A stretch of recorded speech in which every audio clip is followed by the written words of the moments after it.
Hi friends, welcome to knowledge Loka. Friends, ಇವತ್ತಿನ ವಿಡಿಯೋದಲ್ಲಿ black magic ಅಥವಾ ಮಾಟಮಂತ್ರ ಪ್ರಯೋಗ ಆಗಿದ್ದರೆ ಹೇಗೆ ಕಂಡುಹಿಡಿಯೋದು ಅನ್ನೋದ್ರ ಬಗ್ಗೆ ತಿಳಿಸಿಕೊಡ್ತಾ ಇದ್ದೀನಿ. ಒಬ್ಬ ಮನುಷ್ಯನ ಮಾನಸಿಕ ಸ್ಥಿತಿ ಅಥವಾ ಗ್ರಹಗತಿ, ಜಾತಕ, ಚಲನವಲನ, ವ್ಯಕ್ತಿಯ ಗುಣ ಎಲ್ಲದರ ಆಧಾರದ ಮೇಲೆ ಮಾಟಮಂತ್ರ ಪ್ರಯೋಗವನ್ನು ಮಾಡ್ತಾರೆ. ನಾನಿವಾಗ ಒಂದು ಉದಾಹರಣೆನ ಕೊಡ್ತಾ ಇದ್ದೀನಿ. ಆಲೂಗಡ್ಡೆ ಅಥವಾ ಬದನೆಕಾಯಿನ ನಾವು ಕಟ್ ಮಾಡಿ ಸ್ವಲ್ಪ ಹೊತ್ತಿಟ್ಟಾಗ ಏನಾಗುತ್ತೆ, ಅದರ ಬಣ್ಣ ಚೇಂಜ್ ಆಗುತ್ತೆ, ಕಪ್ಪು ಬಣ್ಣಕ್ಕೆ ಅದು ತಿರುಗುತ್ತೆ. ಯಾವ ಕಾರಣಕ್ಕೆ ಅದು ಕಪ್ಪು ಬಣ್ಣಕ್ಕೆ ತಿರುಗುತ್ತೆ ಅನ್ನೋದಾದರೆ ಅಲ್ಲಿ ಒಂದು ರಾಸಾಯನಿಕ ಕ್ರಿಯೆ ಅಥವಾ ಕೆಮಿಕಲ್ ರಿಯಾಕ್ಷನ್ ನಡೆಯುತ್ತೆ, ಹಾಗಾಗಿ ಅದು ಕಪ್ಪು ಬಣ್ಣಕ್ಕೆ ತಿರುಗುತ್ತೆ. ಅದೇ ರೀತಿ ಈ ಒಂದು ಮಾಟಮಂತ್ರ ವಿದ್ಯೆಯಲ್ಲೂ ಕೂಡ ಹಾಗೆ. ಇಲ್ಲಿ ಮಾಟಮಂತ್ರ ಪ್ರಯೋಗದಲ್ಲೂ ಕೂಡ ಸೂಕ್ಷ್ಮವಾದ ರಾಸಾಯನಿಕ ಪ್ರಕ್ರಿಯೆಗಳನ್ನು ಬಳಸ್ತಾರೆ. ಹಾಗೆ ಆತ್ಮ ಪ್ರಯೋಗಗಳನ್ನು ಕೂಡ ಬಳಸ್ತಾರೆ. ಯಾವ ಮನುಷ್ಯ ತನ್ನ ಮನಸ್ಸಿನ ಮೇಲೆ ನಿಯಂತ್ರಣ ಇಟ್ಟುಕೊಂಡಿರೋದಿಲ್ವೋ, ಯಾವಾಗಲೂ ನೆಗೆಟಿವ್ ಆಗಿ ಥಿಂಕ್ ಮಾಡ್ತಾ ಇರುತ್ತಾನೋ, ಹಾಗೆ ಯಾವ ಮನುಷ್ಯನಿಗೆ ಸರಿಯಾದ ದಾರಿ ಗುರಿ ಅನ್ನೋದು ಇರೋದಿಲ್ವೋ ಅಂತಹ ಮನುಷ್ಯರ ಮೇಲೆ ಈ ಒಂದು ಮಾಟಮಂತ್ರ ಪ್ರಯೋಗ ತುಂಬ ಸುಲಭವಾಗಿ ನಾಟುತ್ತೆ. ಅದೇ ರೀತಿ ತುಂಬ ಹೆದರಿಕೆಯಲ್ಲಿದ್ದಾಗ, ಒಬ್ಬ ಮನುಷ್ಯ ತುಂಬ ಭಯದಲ್ಲಿದ್ದಾಗ, ಆತಂಕದಲ್ಲಿದ್ದಾಗ, ಅಂತಹ ಮನುಷ್ಯನ ಗ್ರಹಗತಿ ಕೆಟ್ಟಾಗ ಇಂತಹ ಪ್ರಯೋಗಗಳು ತುಂಬಾ ಎಫೆಕ್ಟ್ ಆಗುತ್ತೆ. ಒಟ್ಟಿನಲ್ಲಿ ಹೇಳೋದಾದರೆ ಯಾವ ಮನುಷ್ಯನ ಮನಸ್ಸು ತುಂಬ ದುರ್ಬಲ ಸ್ಥಿತಿಯಲ್ಲಿರುತ್ತೋ ಅಂಥ ಮನುಷ್ಯರ ಮೇಲೆ ಈ ಒಂದು ಮಾಟಮಂತ್ರ ಪ್ರಯೋಗ ತುಂಬಾ ಎಫೆಕ್ಟ್ ಆಗುತ್ತೆ, ನಾಟುತ್ತೆ ಅಂತಲೇ ಹೇಳ್ಬೋದು. ಇನ್ನು ಮಾಟಮಂತ್ರ ಪ್ರಯೋಗಕ್ಕೊಳಗಾದಂತಹ ಮನುಷ್ಯನ ಲಕ್ಷಣಗಳ ಬಗ್ಗೆ ಹೇಳೋದಾದರೆ ಅಸಾಧ್ಯವಾದ ನೋವು ಅಂತಲೇ ಹೇಳ್ಬೋದು. ಅಸಾಧ್ಯವಾದ ನೋವು, ಏನೋ ಒಂದು ನೋವು, ಏನು ಅಂತಲೇ ಗೊತ್ತಾಗ್ತಾ ಇರಲ್ಲ.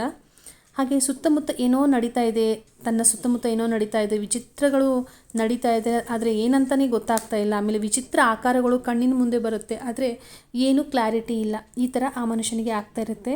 ಹಾಗೆ ಯಾವುದೇ ಕೆಲಸದ ಮೇಲೆ ಏಕಾಗ್ರತೆ ಅನ್ನೋದು ಇರಲ್ಲ, ಲವಲವಿಕೆ ಇರಲ್ಲ, ಕೆಲಸ ಮಾಡಬೇಕು ಅನಿಸಲ್ಲ.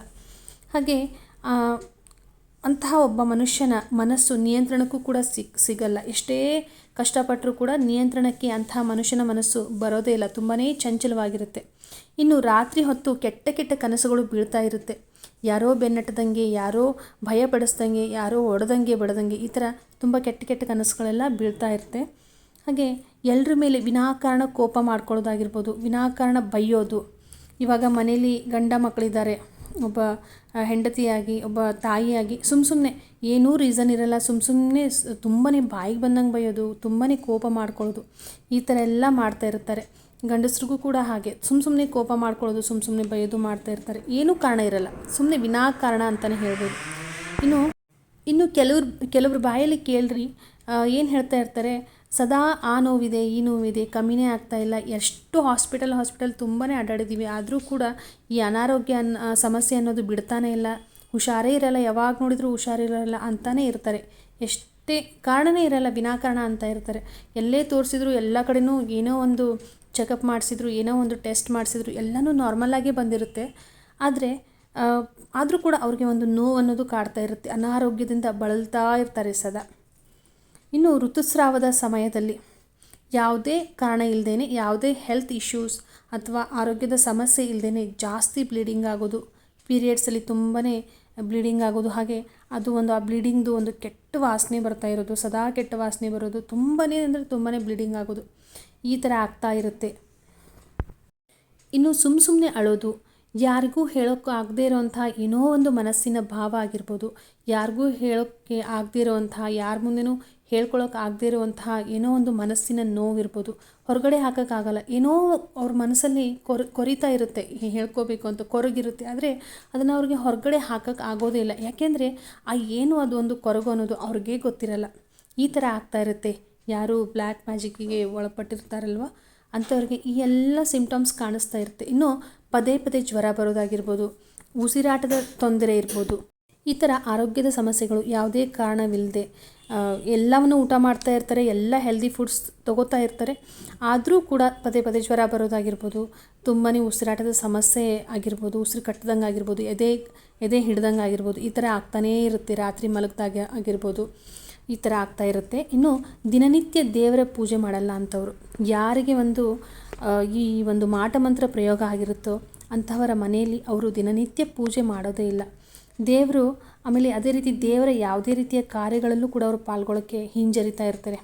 ಏನು ಏನು ಅಂದರೆ ಹೋಗಲ್ಲ, ಅವರು ಕಾರ್ಯಗಳನ್ನು ಅವರು ಕೈಗೊಳ್ಳೋದು ಇಲ್ಲ, ಅದೇ ರೀತಿ ಪಾಲ್ಗೊಳ್ಳೋದು ಇಲ್ಲ. ದೇವರ ಕಾರ್ಯಗಳಲ್ಲಿ ದಿನನಿತ್ಯ ಪೂಜೆನೂ ಕೂಡ ಅವರು ಮಾಡೋದಿಲ್ಲ, ಅವ್ರಿಗೆ ಮಾಡಬೇಕು ಅಂತ ಅನಿಸೋದು ಇಲ್ಲ. ಇನ್ನು ಮಾಟಮಂತ್ರ ಪ್ರಯೋಗಕ್ಕೆ ಒಳಗಾದವರಿಗೆ ಕಣ್ಣಿನ ಸುತ್ತಲೂ ಡಾರ್ಕ್ ಸರ್ಕಲ್ಸ್ ಬರ್ತಾ ಇರುತ್ತೆ. ಅಂದರೆ ಡಾರ್ಕ್ ಸರ್ಕಲ್ಸ್ ಅಂದರೆ ನಾರ್ಮಲಾಗಿ ಸ್ವಲ್ಪ ಮಟ್ಟಿಗೆ ಡಾರ್ಕ್ ಸರ್ಕಲ್ಸ್ ಬರುತ್ತೆ, ಆದರೆ ಅವರು ಸರಿಯಾಗಿ ನಿದ್ದೆ ಮಾಡ್ತಾ ಇರಲ್ಲ, ತುಂಬಾ ರಾತ್ರಿ ನೈಟ್ ಔಟ್ಸ್ ಮಾಡ್ತಾ ಇರ್ತಾರೆ, ಚೆನ್ನಾಗಿ ನಿದ್ದೆ ಬರ್ತಾ ಇರಲ್ಲ, ಅವರಿಗೆ ನೆಮ್ಮದಿಯಾಗಿ ನಿದ್ದೆನೇ ಬರ್ತಾ ಇರಲ್ಲ. ಕಣ್ಣು ಸುತ್ತಲೂ ತುಂಬಾ ಡಾರ್ಕ್ ಆಗಿರುವಂತಹ ಡಾರ್ಕ್ ಸರ್ಕಲ್ಸ್ ತುಂಬಾ ಹೆಚ್ಚಾಗಿ ಕಂಡು ಬರುತ್ತೆ ಅಂಥವರಿಗೆ.